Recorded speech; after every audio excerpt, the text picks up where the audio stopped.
లోకంలో ఒక మాట ఉంటుంది, పరమ దూష్యమైనటువంటి వస్తువులలో ఒకటి ఏది అంటే కేశం, వెంట్రుక, గోరు. ఈ రెండు చాలా దూష్యమైనటువంటి వస్తువులుగా భావన చేస్తారు. దూష్యము అంటే అవి కనపడకూడదు, వాటి యొక్క స్పర్శ తగలకూడదు అని. చేతికి ఉన్నంతసేపు పర్వాలేదు, అలాగే శరీరం మీద పెరుగుతున్నంతసేపు పర్వాలేదు. ఏదో మీరు దేవతార్చనకి కూర్చున్నారనుకోండి, అంటే భోజనానికి కూర్చున్నప్పుడు ఏ కారణం చేతనైనా వెంట్రుకొస్తే ఉత్తరాపోసనం పట్టేయాలి అని. అలాగే పూజ చేసేటప్పుడు వెంట్రుక ఏదైనా పదార్థంలో కనపడి ముట్టుకుంటే కుడి చెవి మీద చెయ్యన్నా వేసుకోవాలి, చేతులు కడుక్కోవాలి, కాళ్ళు ఒకసారి తడుపుకోవాలి, లేదా మళ్ళీ స్నానం చేసి ఆచమనం చేసి పూజ మొదలెట్టాలి. వెంట్రుక పరమదూష్యమైనదిగా చెప్పబడుతుంది. అలాగే గోరు కూడా చాలా దూష్యమైనదిగా చెప్పబడుతుంది. శరీరానికి ఉండి పెరుగుతున్నంతసేపు పర్వాలేదు, కానీ ఒకసారి అది శరీరం నుంచి ఖండింపబడితే పరమదూష్యం. అందుకే ఆ గోళ్ళు తీసుకునేటప్పుడు పరమశ్రద్ధగా తీసుకుంటారు. అవి కింద పడకుండా ఏదైనా ఏర్పాటు చేసుకుని తడి చేత్తో ఒకసారి ఒత్తేసి ఎక్కడ చిన్న రసన కూడా లేదు అన్న విషయాన్ని చూసుకుని అవి మళ్ళీ ఎవరు తొక్కకుండా జాగ్రత్త తీసుకుని ఇంట్లో ఎక్కడ ఎగిరి గాలికి కనపడకుండా చూసుకుంటారు. కానీ అమ్మవారి విషయానికి వచ్చేటప్పటికి అది పూర్తిగా భిన్నమైనటువంటి విశేషం. అది పరమ మంగళప్రదమైనటువంటి విశేషంగా లోకంలో భావింపబడుతుంది. అంత గొప్ప కేశపాశము కలిగినటువంటి తల్లి.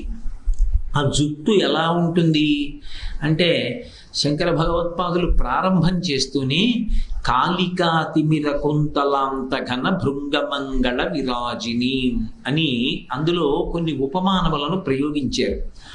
నల్లని మేఘముల యొక్క గుంపు ఎలా ఉంటుందో, నల్లని తుమ్మెదల యొక్క బారు ఎలా ఉంటుందో అలా అమ్మవారి యొక్క కేశపాశము ఉంటుందిట. ఇప్పుడు ఈ మాట నేను చెప్పగానే మీకు ఒక అనుమానం వస్తుంది. ఆ అనుమానాన్ని నివృత్తి చేస్తూ శంకర భగవత్పాదులు అమ్మవారిని ధ్యానం చేసేటప్పుడు ఎలా ధ్యానం చెయ్యాలో చెప్తున్నారు. అమ్మవారి యొక్క జుట్టు తెల్లగా ముగ్గు బుట్టలా ఉండే అవకాశం ఉండదు.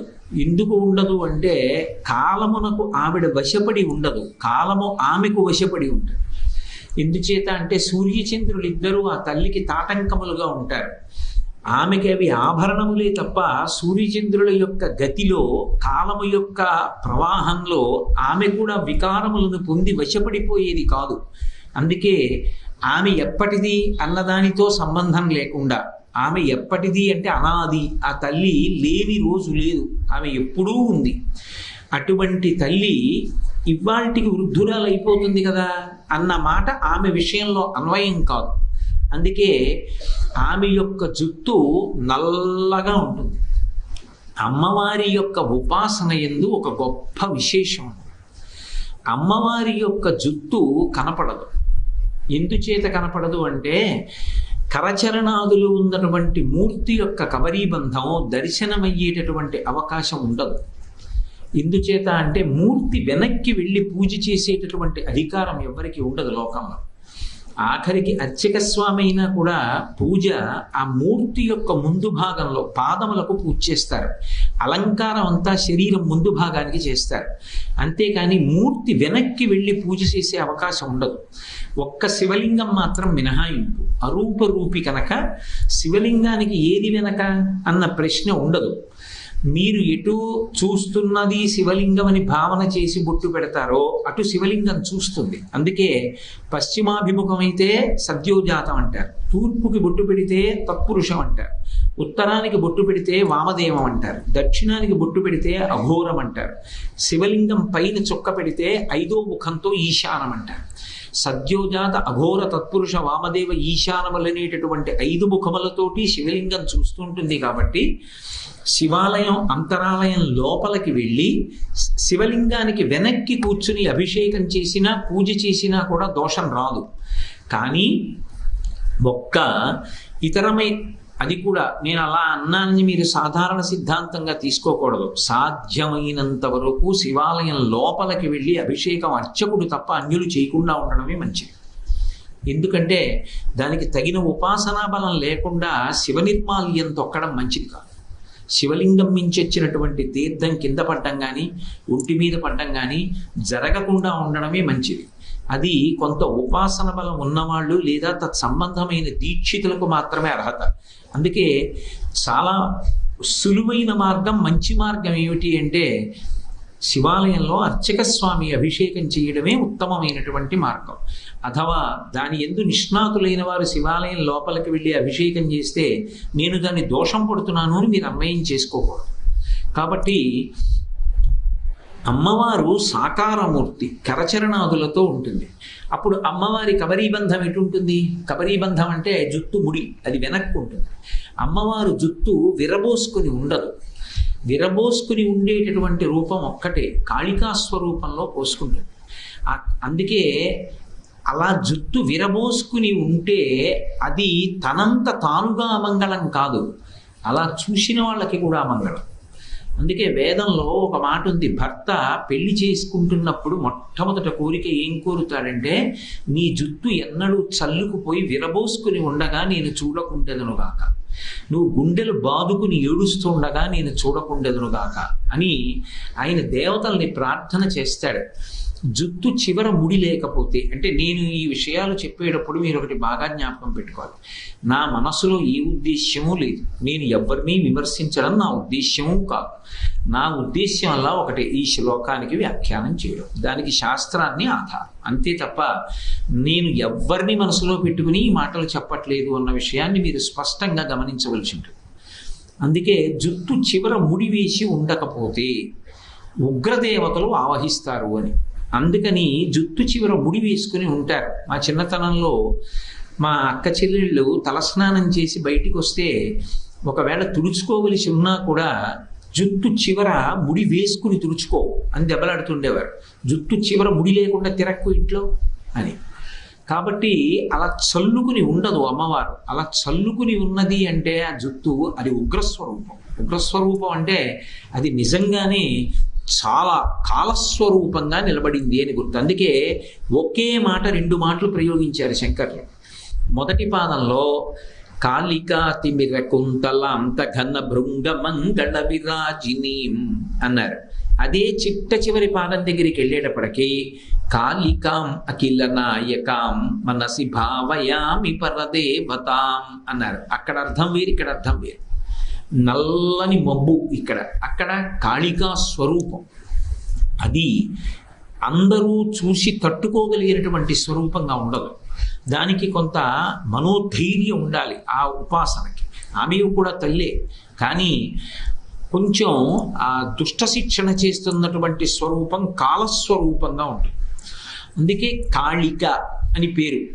అటువంటి తల్లిగా ఉంటుంది. సరే, అందుకని అమ్మవారు పరమమంగళ విరాజిని అన్నప్పుడు ఆమె కబరీబంధం జుత్తు ముడి వేసుకుంటుంది. ఆ ముడి వేసుకుంటే అది ఎక్కడ వరకు వస్తుంది? ఆ ముడి ఇంత ముడే, అంత ముడే, ఎందుకండి మీకు ఆ విషయాలు అంటారేమో. దాన్ని బట్టి కదూ నేను అమ్మకి పువ్వుల దండ ఇవ్వాలి. అమ్మ కేశపాశం పెద్ద కబరీబంధం లేకపోతే నేను పట్టుకెళ్ళి అమ్మవారికి తామర పువ్వులతో మాల కట్టో, సంపంగి పూలతో మాల కట్టో, బాగా ఒత్తుగా చక్కగా కట్టి పట్టుకెళ్ళి అమ్మ పెట్టుకో అన్నాను అనుకోండి. ఆవిడ నా వంక కొంచెం చీకాగ్గా చూడదు. ఎలా పెట్టుకుంటారా ఇంత కొప్పులో, ఏదో ఇంత జాజి పూల మొక్క తెస్తే పెట్టుకుంటారు కానీ అన్నట్టు చూడదు. అలా మనకు అనుమానం వస్తుందేమోనని శంకర భగవత్పాదులు కింద పాదంలో చెప్తున్నారు. చూలికా శిఖరమాలిక అన్నారు. ఆ తల్లి యొక్క కబరీ బంధము చూలిక అన్నారు. చూలిక అన్న మాటకు అర్థం ఏమిటంటే ఈ చెవి యొక్క తమ్మి ఉంటుందే, ఈ కింద కుండలములు పెట్టుకునేటటువంటి భాగం, ఈ కుండలములు పెట్టుకునేటటువంటి భాగం యొక్క అంచు ఉంటుంది. ఈ అంచు, ఈ వెనక అంచు ఎంతవరకు ఉంటుందో ఆ అంచుని తగిలి కప్పి ఉంటుంది. అంటే కనపడదు, ఇక్కడ వరకు కప్పి ఉంటుంది ఆ కొప్పు. అంటే ఇక్కడ బయలుదేరినటువంటి కొప్పు రెండు చెవుల్ని తగులుతూ ఇంత కొప్పు ఉంటుంది. అంటే ఎంత పెద్ద కేశపాశం ఆ తల్లిది. ఒత్తైన జుత్తు, అది ఒక విశేషం, అదొక అందం. కాబట్టి అంత అందమైనటువంటి జుత్తు కలిగినటువంటి తల్లి, అంత నల్లని జుత్తు కలిగినటువంటి తల్లి.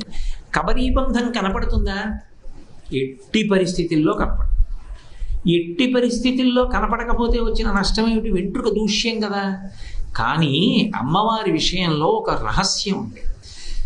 ఎవరు అమ్మవారి యొక్క కబరీబంధాన్ని ప్రతిరోజు ధ్యానంలో దర్శనం చేసేటటువంటి ప్రయత్నం చేస్తూ ఉంటాడో అటువంటి వ్యక్తి పూజ చేసేటటువంటి మందిరంలో సాధారణంగా సువాసనలు గుబాళిస్తాయి అని ఉపాసనా సంబంధమైన విషయాల్లో చెప్తారు.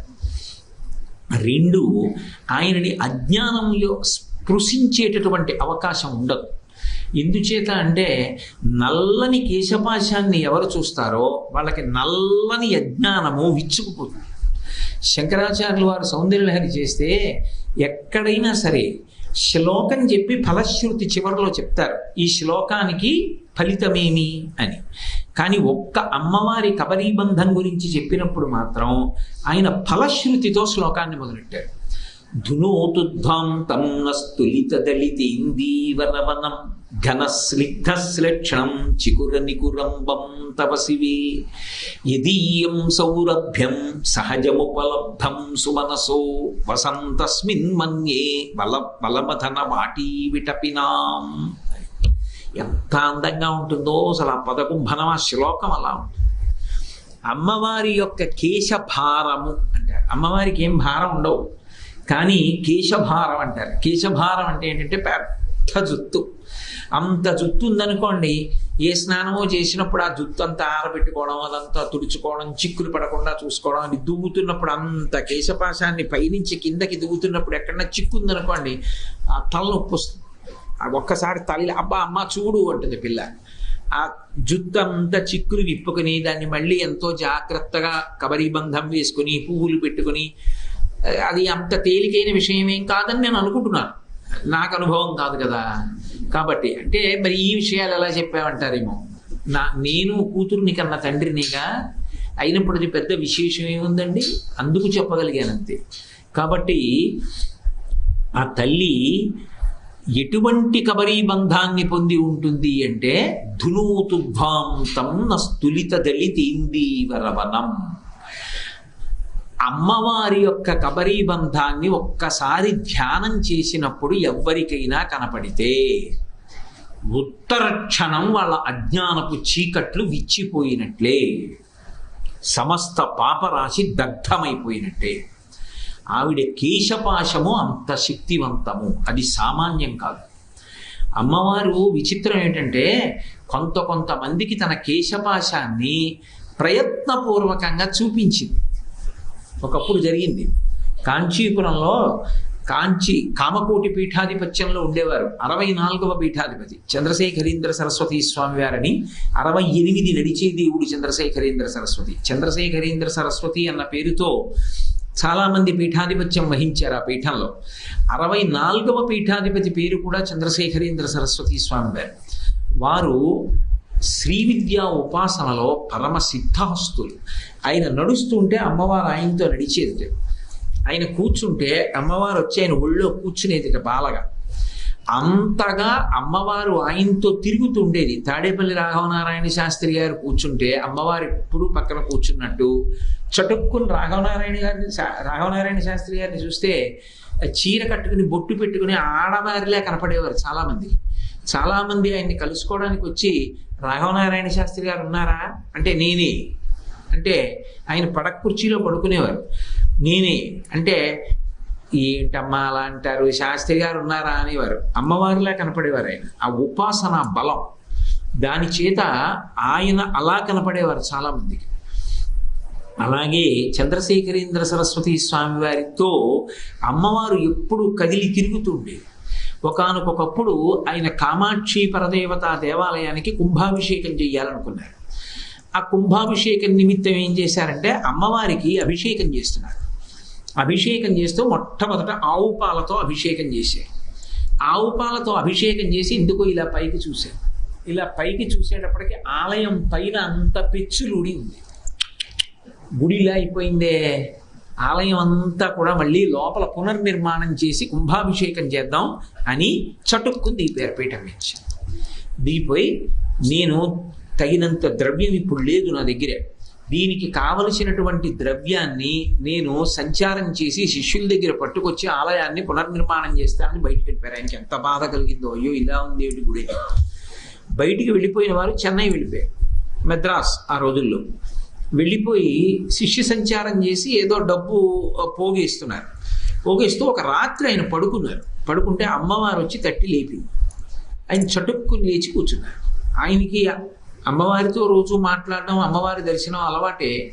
ఆ తల్లి నిద్రపోతూ చటుక్కుని లేచినటువంటి స్వామివారి చెయ్యి తన చేతితో పట్టుకుని తీసి తన తల మీద పెట్టుకుంది. చూడు ఎలా ఉంది నా జుత్తు అని అడిగింది. అట్టకట్టిందమ్మా అన్నాడు. మరి నువ్వు పాలతో అభిషేకం చేసి వెళ్ళిపోయావు, ఎన్నాళ్ళయింది? అట్టకట్టదు. ఆ పాలు తల మీద ఉండిపోయి జుత్తంతా చూడు ఎలా అట్టలు కట్టిందో అని చూపించింది. ఇలా తీసి ఆ కేశపాసం ఇలా చూపించింది. ఆయన ఇలా చేత్తో ముట్టుకున్నారు. అమ్మా ఆలయం బాగు చేయాలనుకున్నానమ్మా, చటుక్కుని వచ్చేసానమ్మా అన్నారు. ఆలయం బాగు చెయ్యాలనుకుంటే డబ్బు నువ్వు తేవాలా చెన్నై వెళ్ళి? నన్ను అడిగితే నేను ఇవ్వనా? రా, వచ్చి శుద్ధ జలంతో అభిషేకం చెయ్యి. ఆయన రాత్రి చటుక్కుని లేచిపోయి పరివారాన్ని పిలిచి కాంచీపురం వెళ్ళిపోతున్నాం అన్నారు. ఆ రోజుల్లో చెన్నై పట్టణానికి తలుపులు ఉండేవి బయటికి వెళ్ళాలంటే అప్పుడు బ్రిటిష్ ప్రభుత్వం యొక్క అనుమతి ఉంటే తప్ప, రాత్రి తలుపులు తీస్తే తప్ప పొలిమేర దాటడం కుదరదు. కానీ పీఠాధిపతులు వాళ్ళ యొక్క జీవన విధానం, వాళ్ళ యొక్క వైభవం మీద పరిపూర్ణమైన నమ్మకం ఉన్నవాళ్ళు కాబట్టి ఎంత విదేశీ ప్రభుత్వమైనా నిజంగా అందులో వాళ్ళు చూపించినటువంటి గౌరవం గణనీయం. వెంటనే తలుపులు తెరిచారు. కామకోటి పీఠాధిపతులు వెళ్ళిపోతారు. ఆయన తెల్లవారేటప్పటికీ కాంచీపురం వచ్చి అమ్మవారికి అభిషేకం చేశారు. అమ్మవారు ఆయన్ని ఎంత అనుగ్రహించేదంటే, ఒకసారి అనేక ఊళ్ళ నుంచి భక్తులు వచ్చినప్పుడు అందరినీ సత్కారం చేస్తున్నారు. అందులో అద్వైత సిద్ధాంతాన్ని అంగీకరించినటువంటి మంచి విద్వాంసులు వచ్చారు, ఔత్తరాహికులు కొంతమంది వచ్చి వాళ్ళకి స్వామివారు సత్కారం చేయిస్తుంటే వాళ్ళు అన్నారు, మాకు ఈ సత్కారం వద్దు, మేము అడిగిన సత్కారం చేయండి అన్నారు. ఏం కావాలన్నారు?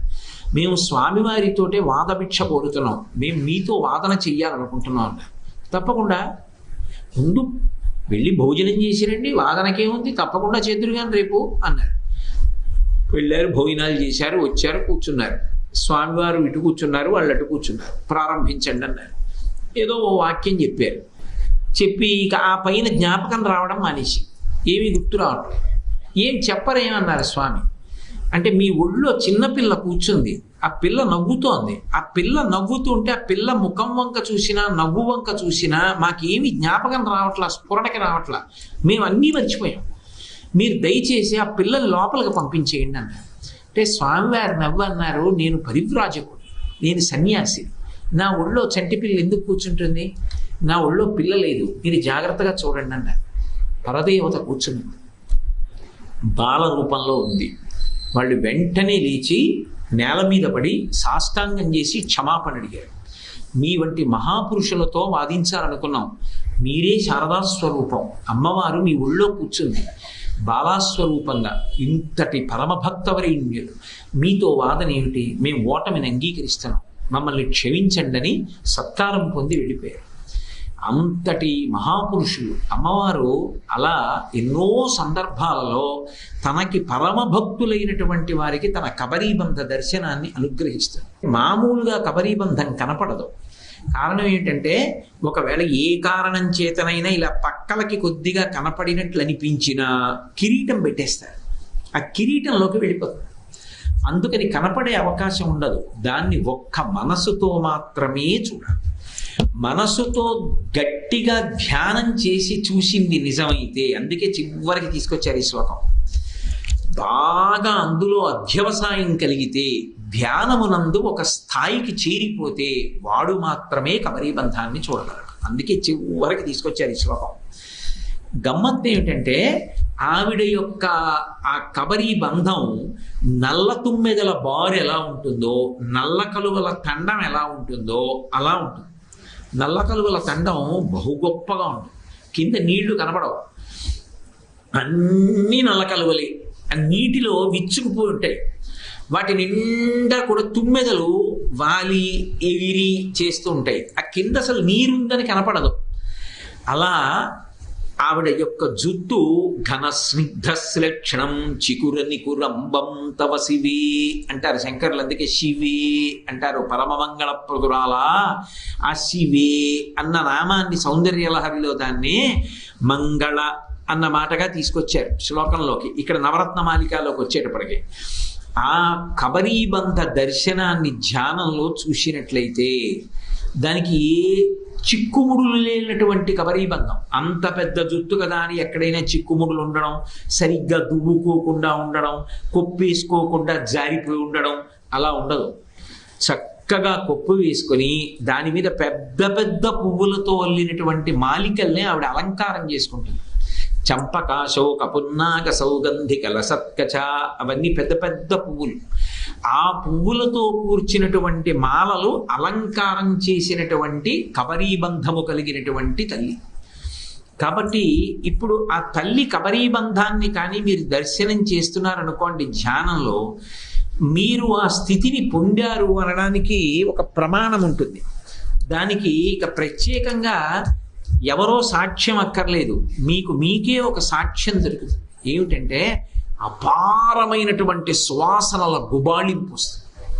అది మామూలు సువాసన కాదు. దానికి ఉపమానంగా లోకంలో ఏ పదార్థాన్ని చెప్పడం కుదరదు. ఎందుకని అంటే వెంట్రుకలు చెమట యొక్క కేంద్రాలు. సాధారణంగా ఎక్కడ వెంట్రుకలు ఉంటాయో అక్కడ విశేషమైనటువంటి చెమట ఉంటుంది. అందులోంచే స్వేదజములు అని పేరు పుట్టుకొస్తాయి. ఆ చెమటలోంచే పుడతాయి. అందుకని వెంట్రుకలు దుర్గంధ భూయిష్టములై ఉంటాయి. కానీ అమ్మవారి వెంట్రుకలకి, ఆ తల వెంట్రుకలకు ఒక విశేషం. అవి సహజముగా సువాసన కలిగి ఉంటాయి. మిగిలిన వాళ్ళందరూ ఏం చేస్తారంటే ఏదో కబరీబంధంలో పూలమాలలు తిరుగుకున్నందుకో, లేకపోతే సువాసన గుబాళించేటటువంటి తైలాన్ని ఆ శిరస్సుకి అలదుకున్నందుకో ఆ సువాసనలు వస్తాయి. అమ్మవారి యొక్క కేశపాశానికి సహజమైన సుగంధం. అది ఎంత గొప్ప సుగంధం అంటే, ఎటువంటి సువాసనతో ఉంటుంది ఆ కబరీబంధం అంటే, శంకర భగవత్పాదులు ఉపమానం చెప్పారు. అదిట ఎంత సువాసనలు గుబాళిస్తూ ఉంటుందంటే, దేవలోకంలో ఉండేటటువంటి కల్పవృక్షాలు ఉంటాయి. మొన్న మీతో నేను మనవి చేశాను. కల్పవృక్షము, మందారము, పారిజాతము, హరిచందనము, సంతానం, ఈ 5 కల్పవృక్షాలకి పూసినటువంటి పువ్వులు మా కొప్పులో పెట్టుకోవాలని దేవతా స్త్రీలందరూ కోరుకుంటారు. అందుకు పారిజాతాపహరణం అని నంది తిమ్మన గారు ఓ చక్కటి గ్రంథరచన చేశాడు ఆయన. అది నిజంగా జరిగిందా జరగలేదా కాదు, అది అవన్నీ నిజంగా యథార్థంగా జరిగినవి కావు. నంది తిమ్మన గారు తీసుకొచ్చారు దాన్ని అంతే. అది ఒకలా చెప్పబడింది, ఒకలా ఆయన అందంగా మలిచాడు దాన్ని. పారిజాత పుష్పాన్ని తమ కొప్పులలో అలంకరించుకోవాలి అని ఎందరో ప్రయత్నిస్తుంటారు. కానీ ఎందరో అంటే దేవతా స్త్రీలు, అది వాళ్ళకే సాధ్యం. కల్పవృక్షాలు వాళ్ళకే అందుబాటులో ఉంటాయి. ఆ కల్పవృక్షములకు పూసినటువంటి పువ్వులు అనుకుంటాయిట, ఒక్క పువ్వైనా అమ్మవారు తీసుకుని కొప్పులో పెట్టుకుంటే బాగున్నా, అమ్మవారి కొప్పుకున్నటువంటి సహజమైన సువాసన మేము చూస్తామనుకుంటాయిట. సహజ ఉపలబ్ధం సుమనసో అంటారు. అమ్మ నీ కేశపాశములకు సహజమైనటువంటి సుగంధం ఉంది. అందుకే అంతటి ఉపాసన బలం కలిగినటువంటి వారు పూజ చేసి ధ్యానం చేసినటువంటి పూజా మందిరాలలో ఆ సువాసన ఉండిపోతుంది అంటారు పెద్దలు ఇప్పటికీ. కాబట్టి ఆ తల్లి అంత నల్లని, అంత గొప్ప కేశపాశమును కలిగినటువంటి తల్లి. ఆవిడ కేశ భారాన్ని ఎవరైనా స్మరించినా, ఒక్కసారి విన్నా, ఒకసారి మనసులో అలా అంత సువాసనని పీల్చగలిగినంత స్థాయికి వెళ్ళకపోయినా, ఆమె కేశభారాన్ని ఒక్కసారి మనసులో చూడడం అలవాటైందనుకోండి, అలా ఎవరికి అలవాటు అవుతుందో వాళ్ళ క్లేశభారాన్ని అమ్మవారు తీసుకుంటారు. కేశభారం మనం చూస్తే మన క్లేశభారం ఆవిడకొచ్చు. క్లేశం అంటే కష్టం. కష్టాన్ని తట్టుకోగలిగినంత స్థితిలో మాత్రమే ఇచ్చి పాపాన్ని తీసేస్తుంది. లేదా మన కష్టాన్ని ఆవిడ తీసేసి మనకి ఏ కష్టం లేకుండా సంతోషంగా ఉండేటట్టుగా చూడగలిగినటువంటి తల్లి. లేదా కష్టం వచ్చిన పోన్లేరా పూర్వజన్మ పాపం పోయిందని హాయిగా దాన్ని అనుభవిస్తూ కూడా భక్తితో నిలబడగలిగినటువంటి స్థితిని ఇవ్వగలిగిన తల్లి. మీరు ఎలా అన్వయం చేసుకున్నా మంచిది, అది స్థాయిని బట్టి ఉంటుంది. కాబట్టి కేశభారాన్ని ఎందుకు చూడాలి అంటే క్లేశభారాన్ని పోగొట్టుకోవడానికి. అందుకే లోకంలో పరమమంగళప్రదమై ధ్యానయోగ్యమైనటువంటి గొప్ప విశేషంగా చెప్పబడేది ఇది అంటే ఆ జగన్మాత యొక్క కేశభారం. అది ఎంత గొప్పగా ఉంటుంది అంటే దర్శనం చేసినటువంటి మహాపురుషులు ఉన్నారు, వాళ్ళకి ఆ దర్శనమైంది అనడానికి మీకు ఒక ఉదాహరణ చూపిస్తానే. శంకర భగవత్పాదులు ఏమంటున్నారు? చూలికా శిఖర మాలిక వలయ మల్లికా సురభి సౌరభాం అంటున్నారు. అంటే ఆ కొప్పు ఇంత పెద్ద కొప్పు ఉంటే ఈ చెవుల పక్క నుంచి ఉంటే అది ఇలా భుజాలకి తగులుతుందా తగలదా కిందకొచ్చి?